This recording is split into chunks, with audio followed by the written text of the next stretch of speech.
Laidą remia oro kondicionieriai Nordis išmaniam namų vėsinimui. Žemaitijoje, Plunkės ir Rietavo apylinkėse vyko 4. Lietuvos mini ralio čempionato etapas. Prie starto linijos stojo palyginus nedaug – 76 ekipažai. Nors skaičius atrodo nemažas, tačiau turint omenyje, kad sezono pradžioje lenktynėms išsirikiuotavo netoli 100 dalyvių, tai dabar jų gretos gerokai praretėjo. Iš įdomesnių ekipažų ralio naujokai su Renault Clio N5 šiame miniralyje svečio teisėmis startavo Julius Masonas su Ugnium Vainevičium. Juliui tai buvo pats pirmas ralis gyvenime.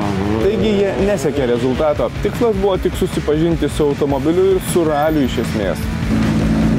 Nežinau, daug jaudulio, adrenalino.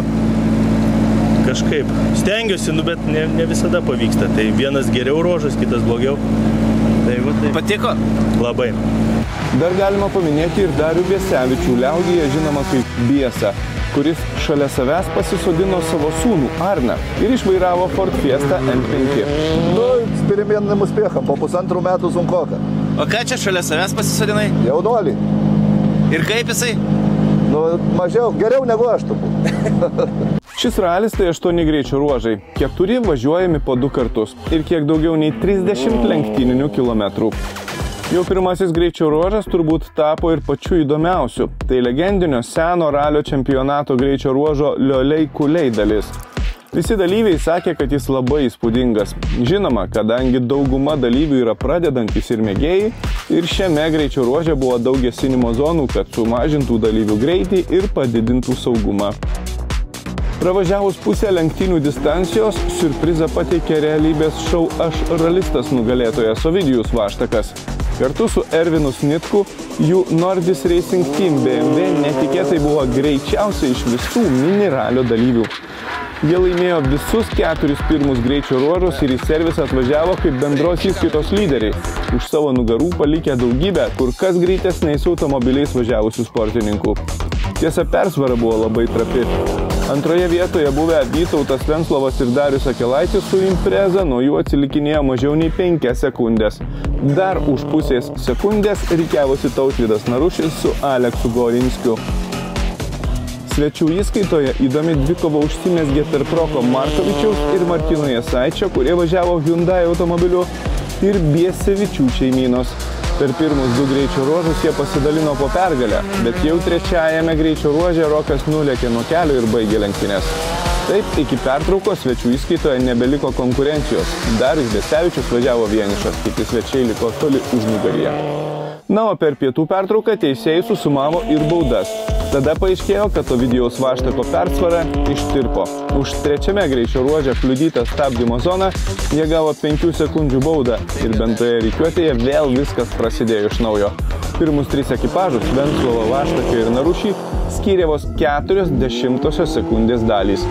Dar per 5 sekundės nuo lyderių atsilikęs važiavo ir Vilmantas Karalius.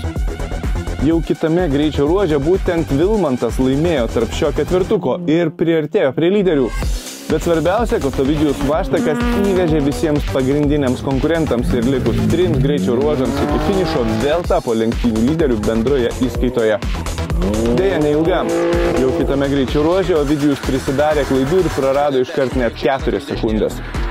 Paskutiniuose 2 greičio ruožuose po pergalę pasidalino Tautvydas Narušis ir Vytautas Venslovas ir bendroje įskaitoje visgi nugalėjo visais ratais varomi automobiliai.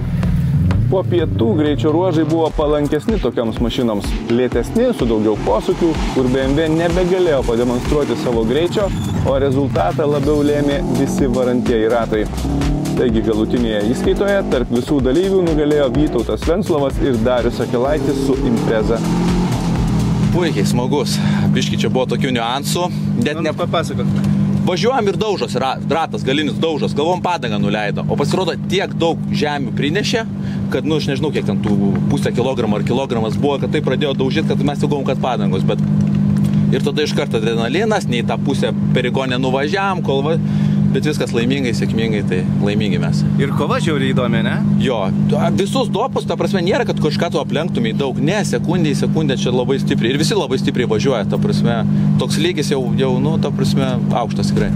Antroje vietoje tarp mini ralio dalyvių Tautvydas Narušis finiše beveik 5 sekundėmis atsilikęs nuo nugalėtojo. Po finišo Tautvydas labiausiai žavėjusi užsimezgusią intrigą ir kova iki paskutinio trasos metro. O, gerai, jau smagu. Jau smagu? Jau smagu. Jau kova įdomi, ne? Jau kova, čia visi šiandien matėt. Sekundė į sekundę, va taip raliai turi būti. Anksčiau tai ten pabėga, visi kiti toli, dabar 10-tukas 5 sekundžių 6 bėgi. Tik klaidą, kas padarė viskas, tai smagu, visi aukštam lygiai ir priekį.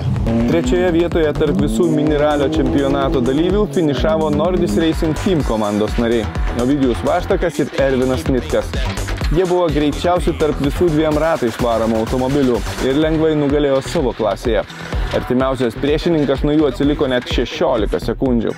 O štai iki 2 vietos bendroje įskaitoje Ovidijui pritrūko 13 sekundės dalių. Ralis geras, o kaip važiavom, tai antra sekcija nedžiugina iš tikrųjų. Pirmie 2 greičio ruožai, liūdnai, pagal laikus ir pagal jausmą mašinoj. Dabar bandėm pagreitėt, bet vis tiek neišgaudom visų, kaip pirmą sekciją, jeigu visur laimėjom, tai dabar jau buvo sunku išgaudyti. Puikiai važiavo ir Vilmantas Karalius, kuriam jau berods 3 ralį iš eilės šturmanauja Markas Buteikis. Vilmantas finišavo 5, lenktynių nugalėtojui pralaimėjęs 15 sekundžių. Nežinau, 2 sekundžių trūko, eisim žiūrėti, bet man atrodo, daug klaidų padariau šitam, tai kitam etape. Bet kaip visas ralis? Žiauriai smagus, ta prasme, pirmas greičių ruožas, tai net susirašyti nemokėjau, nes toko nebuvo važiavęs. Lygos, tai Markas daug padėjo, o šiaip tai bomba, ta prasme, tikrai smagus. Nesėkmingas šis ralis buvo Andriui Grigaičiui ir Mantui Elsbergui. Jų pirmų startinių numerių pažymėtas BMW buvo sunkiai valdomas. Ir nors, jeigu pirmose greičio ruožus jie dar laikėsi šalia lyderių, tačiau šį kartą jiems labiau reikėjo kovoti su automobiliu, o nesiekti rezultato. Žiauriai sunkus, tiek psichologiškai, tiek visko, nauja amortikai priekyje, žiauriai kieta važiuoklė, viskas, kažkaip ne mano diena visiškai. Čiut neapturėjom žiauraus krešo, bet ačiū Dievui vien rato viskas ir žiauriai sunki diena, žiauriai sunkus ralis. Bet žiūrėk, pirmis greičių ruožai tai buvai prie lyderių, paskui kažkur dingai, kas nutiko? Tai va tos klaidos visokios ir stabdymai visai kitokie, viskas. Atrodo, kad su kito mašiną sėdės važiuoju, ta prasme. Nerealiai visas skirtumas, tik to amortikai padarė. Nežinau kaip tai, bet taip yra. Tai kitam raliui gal jau bus geriau? Tikėkime, žiūrėsim į finansinę situaciją, bet šiaip, viskas gerai, svarbu, mes esam finišą, mes esam patenkinti tom ir svarbu, ne medė apsikabinė, o mes čia. Viskas, tai yra geriausia. Atskirose klasėse nugalėjo SGC 4 ir tuo pačiu bendroje įskaitoje pirmavo Vytautas Venclovas ir Darius Agelaitis su Impreza. Svečių įskaitoje nugalėjo Darius ir Arnas Biesevičiai su Fiesta N5. O C4VD klasėje Tautvydas Narušis ir Aleksas Golinskis su Impreza. O C2VD klasėje pirmavo tarp 2 ratais varomų automobilių Ovidijus Vaštakas ir Ervinas Snitkas su BMW. SGC1 klasėje nugalėjo Vilmantas Karalius ir Markas Buteikis su Civiku. SGC3 klasėje nugalėjo Andrius Grigaitis ir Mantas Elsbergas su BMW. Veteranų klasę laimėjo Vilmantas Padegimas ir Edvardas Gurevičius su Toyota. SGC2 klasėje nugalėjo Lukas Gordonas ir Rugilė Sakalauskaitė su Civiku. Retro klasėje nugalėjo Edgar Sėlis ir Stanislav Satkevič su Žiguliu. SGC1 klasėje pirmavo Dainius ir Tomas Zamaros su Civiku. Na ir greičiausiai vairuojanti mergina šį kartą buvo Rugilė Knežytė su Ernestu Kolopskiu šalia. Ji vairavo dyzelinę Fabiją ir finišavo 54 bendroje įskaitoje. Iš viso finišą pasiekė 60 ekipažų iš 76 startavusių. Kitas prieš paskutinis Lietuvos mini ralio čempionato etapas vyks rugsėjo viduryje Alytuje.